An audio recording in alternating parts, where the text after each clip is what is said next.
তারা দুজন সিন্দুক থেকে সব টাইম ক্যাপসুল একটা ব্যাগে ভরে সেখান থেকে বেরিয়ে যায় এবং গরিবদের মধ্যে বিলিয়ে দিতে থাকে। এত বড় চুরি করার পর সরকারও তাদের ওপর বিরক্ত হয়ে গিয়েছিল, তাই সরকার তাদের দুজনের মাথার দাম হিসাবে 10 বছরের সময় পুরস্কার ঘোষণা করে। এই খবর শুনে গ্যাংস্টার ফোর্টিস এখন তাদের দুজনকে পাগলের মতো খুঁজতে থাকে, কিন্তু উইল আর সিলভিয়া প্রতিদিন নিজেদের ঠিকানা বদলাতে থাকে, যার ফলে তারা কারো হাতে ধরা পড়ছিল না। তারা একটা হোটেলে লুকিয়েছিল, তাদের কাছে সময়ের কোনো অভাব ছিল না, তাই তারা পুরো হোটেলটাই বুক করে নিয়েছিল। ফোর্টিস তাদের খুঁজতে খুঁজতে সেই হোটেলের বাইরে পৌঁছায়।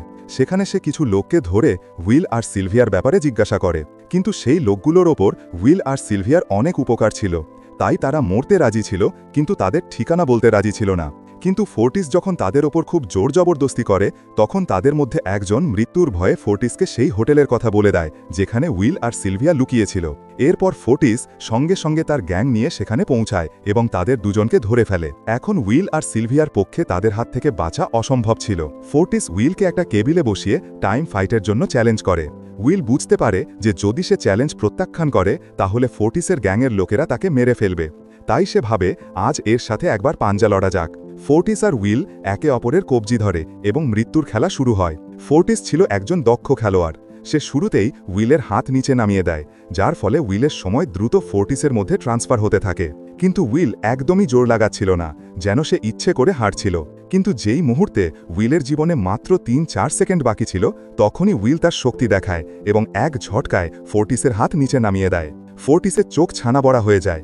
সে পুরো জোর লাগিয়ে নিজের হাত ওপরে তোলার চেষ্টা করছিল, কিন্তু উইলের শক্তির সামনে সে দুর্বল হয়ে পড়েছিল। এটা দেখে ফোর্টিসের লোকদের নজর তার ঘড়ির ওপর আটকে যায়।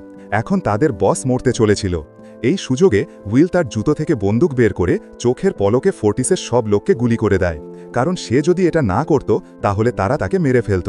এর সাথে ফোর্টিসের সময় শূন্য হয়ে যায় এবং সেও মারা যায়। উইল আর সিলভিয়া দ্রুত সেখান থেকে পালিয়ে যায়। এই সময়ে তারা দেখে যে ধনীরা পুরো খেলাটাই পাল্টে দিয়েছে। উইল আর সিলভিয়া গরিবদের মধ্যে যতটা সময় বিলিয়েছিল তার কোনো মূল্যই আর ছিল না, কারণ ধনীরা মুদ্রাস্ফীতির হার অনেক গুণ বাড়িয়ে দিয়েছিল। এটা দেখে উইল নিজেকে পরাজিত মহসুস করে এবং ভাবে যে সে কখনোই এই গরিবদের তাদের অধিকার ফিরিয়ে দিতে পারবে না। সে সিলভিয়াকে বলে যে এখন সব শেষ হয়ে গেছে, যদি তারা লোকেদের মধ্যে 1000 বছরও বিলিয়ে দেয়, ধনীরা মুদ্রাস্ফীতি আরও বাড়িয়ে দেবে, যার ফলে লোকেদের অবস্থার কোনোদিন উন্নতি হবে না। সিলভিয়া বলে নিশ্চয়ই কোনো না কোনো উপায় থাকবে। উইল বলে আমাদের লক্ষ লক্ষ বছর চুরি করে এদের দিতে হবে, তবেই আমরা মুদ্রাস্ফীতি নিয়ন্ত্রণ করতে পারব। যদিও এটা সহজ ছিল না, কিন্তু সিলভিয়া এর জন্য একটা পরিকল্পনা ভেবে রেখেছিল। পরদিন সকালে ফিলিপ যখন তার বডিগার্ডদের সাথে অফিসে পৌঁছায়, তখনই সিলভিয়া সেখানে আসে এবং তার বাবাকে বলে যে সে আত্মসমর্পণ করতে চায়। তখন সব গার্ড সিলভিয়ার উপর বন্দুক তাক করে।